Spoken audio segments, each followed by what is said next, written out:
Hi, it's Sandy Wyllie. Welcome to my mental health channel, Inside My Homes, where I wipe away the stigma of mental illness by talking about my own struggles having borderline personality disorder. I talk about my struggles having post-traumatic stress disorder, anxiety and panic attacks, depression. I talk about my narcissistic mother and my schizophrenic father and my my childhood trauma and my childhood abuse, about my unethical psychologist who sexually abused me, and just a plethora of other mental health related topics. But I only come on as a former patient of almost 20 years. I am not a licensed therapist. I do not hold a degree in psychology, so I cannot diagnose you. And all I ask in return of you is your kindness and respect in the comments. Please be respectful and kind to me and other people who comment. We don't need to agree on everything, but we do need to agree on showing each other respect. If you're new to my channel, welcome. Please hit that subscribe button there, that box that says subscribe in the lower right hand corner, so you will be notified the next time a video comes out. It's 100% free. If you like what you see, please give me a thumbs up. Now today I'm going to talk about, why do I care what other people think of me? A good majority of all of us care what people think of us because we want to be liked. We want to be liked for ourselves. We want to be respected. We want to be understood. We want to be accepted. I think that's what everyone wants, to be accepted. But I'm going to go into a little bit of background why I care about what people think of me, starting from my childhood. Now,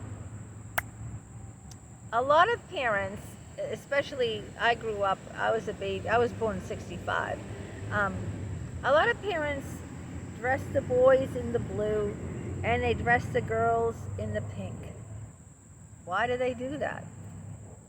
You know, they buy trucks and cars and toy guns in my generation. I don't know, they might not buy the toy guns today for the boys, and they buy dolls, Barbies, for the girls, because they obviously care what people think.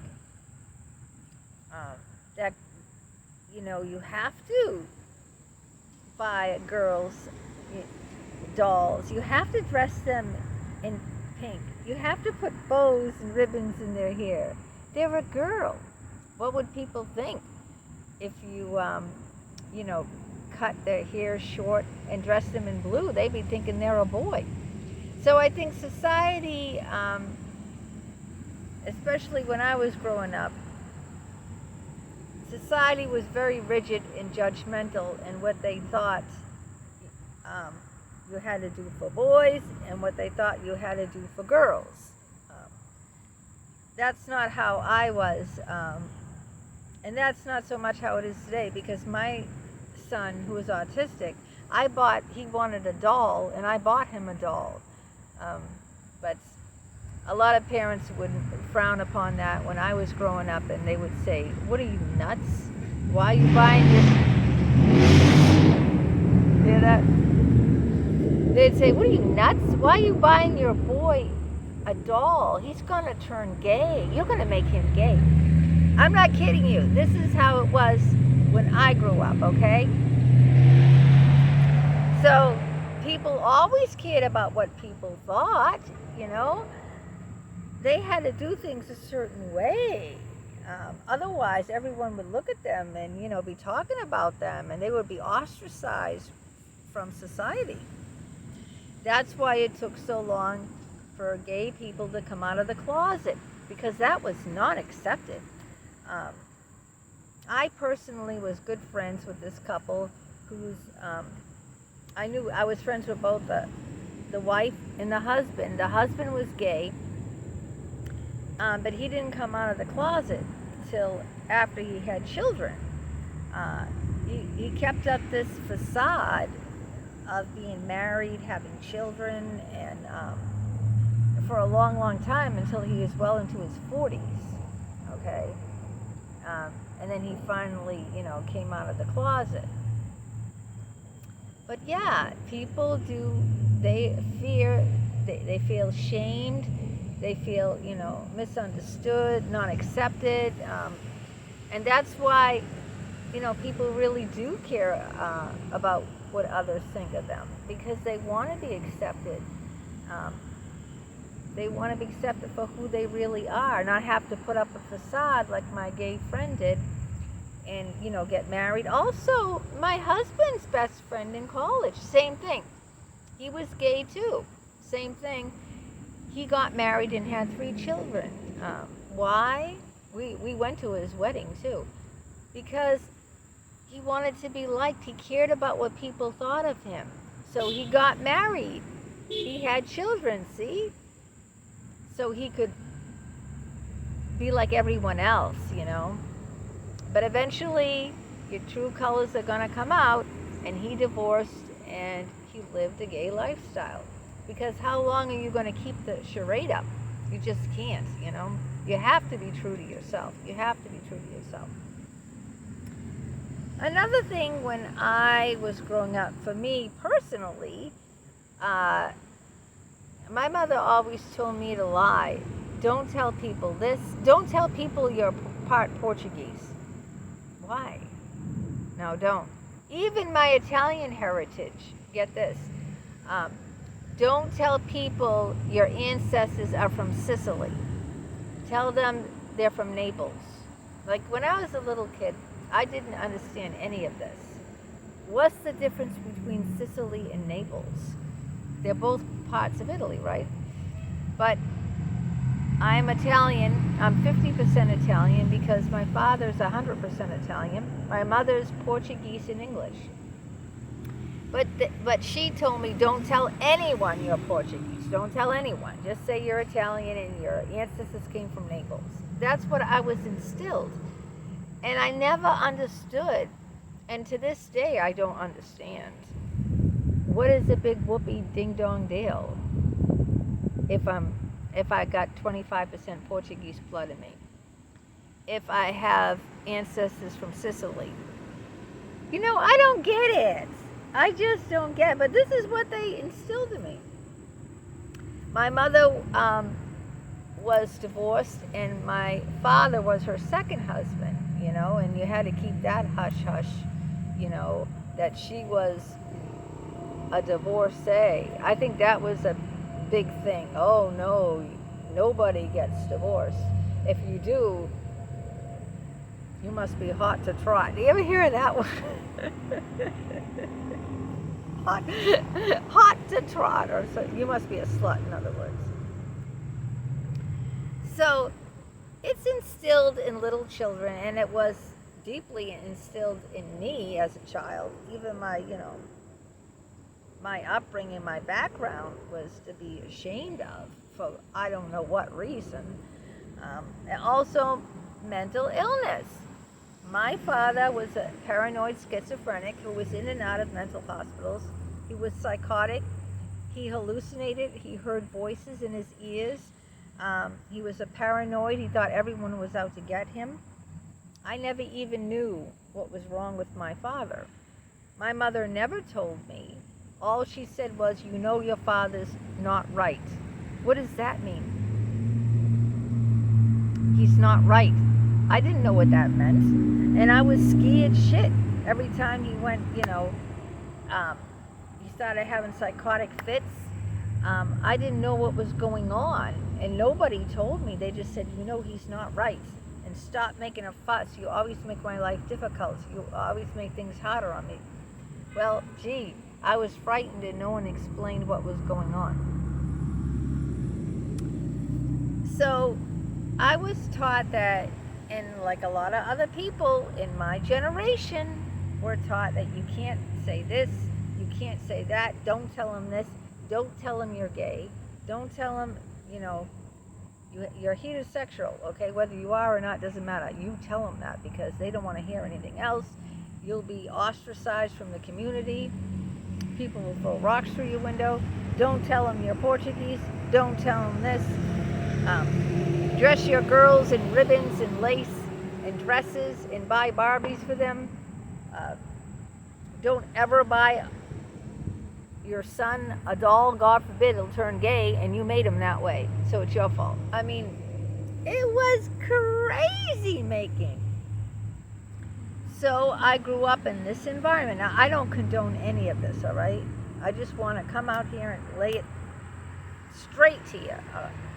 I believe a person should be free, like Marlo Thomas. Remember that? Free to be you and me. It's a kid's album. Free to be you and me. You got to be your own person, whatever that is, okay? Nowadays is everything going out there. Pansexual, they have all terms for everything. I don't even know half the terms, all right? What is pansexual? I don't know. All I knew was gay and straight, but now there's 100 different things out there, you know? I'm ignorant to it. I don't know it, but whatever you are, you should be, and people should accept you for who you are. That's what I believe. But I did not grow up raised like that. So I was frightened, and I really was concerned about what people would think of me. And I had very, very low self-esteem. Very low self-esteem. I had severe acne. I had zits all over my face. As you can see, I have a very, very big nose, and that was always thrown in my face constantly. I was chubby. It's hard for people to believe, but I was overweight, chubby. I mean, I wasn't a pretty, I wasn't that pretty. And I was very insecure and very, very painfully shy. Oh, painfully shy. Shy to a point where, I had social anxieties. I was bullied. Here it is. I was bullied in school. And I bet a lot of you out there were bullied. Even though I tried to do everything to fit in, I tried to make people like me. Everyone wants to be liked, right? I don't think I was different than anyone else. Now that I'm older, I don't care as much. I'm not going to lie and say that I don't like people, that I don't want people to like me. I do want people to like me.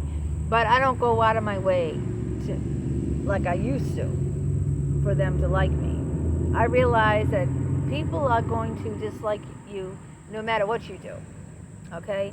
You bend over backwards and do everything you think that they want, say all the right things, and be just like a clone of them, and they'll still dislike you. It doesn't matter. So you might as well be yourself, because it really doesn't matter. If someone's going to dislike you, they're going to dislike you no matter what. You can't please everyone. And just like on my YouTube channel here, I look at other, like I told you in other videos, I go and obsessively, because I have OCD, and that's in one of my old videos, obsessive compulsive behavior. I have that in spades. I go on and I check other people's video channels that are around my age, roughly, and I always compare. Well, look at that woman's got 12,000 subscribers. This woman has 20,000 subscribers. Look at all the likes she got, and look at all the comments. And I want people to like me. I want people to subscribe to me. I want to feel important. I want people to like my videos and, comment. There are some nice people now, and you know who you are, that comment regularly on my videos, and I love you guys. I really, really do, because it makes me feel good that, you're watching and that you're commenting and you're sharing your stories. I love that. I love when people share their stories. And I will pin your comments too, especially if you share something deep and emotional. I pin your comments, so it'll be the first comment. Every time someone watches that video, your comment will be the very first comment that they see, because I want to show my subscribers my appreciation. I keep thinking I have leaves because I'm out here, leaves in my hair. So insecurity plays a big role in why I want people to like me. Partly because I never really liked myself. This is a big thing now. I never really liked myself because I was raised that way. I was raised not to like myself. I was raised to think I was something. My mother used to call me horrific names. Oh my God, my mother always called me really bad names. She emotionally abused me and physically abused me. She made me bleed, leaving welts on my body, whipping me. She called me stupid. She called me, horrific names. So I never felt my mother's love at all. Never. So as a result, I grew up wanting all the more to be accepted and liked because I never felt that as a little girl. I mean, that's the best thing you can give your children is love and accept them for just who they are. That's the best thing, the biggest gift. Encourage them to be themselves. Love and respect them for who they are. That's the biggest gift that you can give your children. And I never got that growing up. So I look toward other people. I look toward other people to receive that. And it begins with yourself. You've got to like yourself first. You've got to work on you. You've got to become someone that you like. You can't look for it out there, okay? You just can't look for it out there. But I learned that in my late 50s. I learned that. And that's why I have no friends too, because I'm done trying to please people. They only hurt me over and over again. They hurt me. And so I'm through. I'm done being friends with people. I've tried and I've been criticized. I've been judged. And I really have, bent over backwards for people. And now I don't seek people's approval. I don't do that anymore. I'm trying to learn to like me first and not care. I can't say that I'm there yet, because obviously why am I comparing other people's YouTube channels, right? I shouldn't. I should only compare my videos, my yesterday's videos to today's video, and make sure that I'm up to par, that I put out, a good product for people to watch, not compare it to other people. Only compare yourself today to what you were yesterday. That's what they say. I didn't invent that saying. Only compare yourself today to what you were yesterday, not to any other person, all right? And accept the fact that no matter what you do, there's going to be people who dislike you. But you've got to learn that the greatest love of all, like Whitney Houston says, is to love yourself. That's all that matters. Love yourself, accept yourself, have compassion for yourself, and just do the best with what you have every day. That's what I try to do. I put my best foot forward every day, and that's all I can do. So I'm still a work in progress. I can't say I don't completely care what people think about me, because that would be a lie. I don't want to come on here. We all know that I lied because I did a video. Why do I lie? Lying to be accepted. But I'm going to work on it, and let me know in the comments how that's going for you. And until next time, let's keep the dialogue flowing. Keep those comments coming. I love them, and I appreciate it.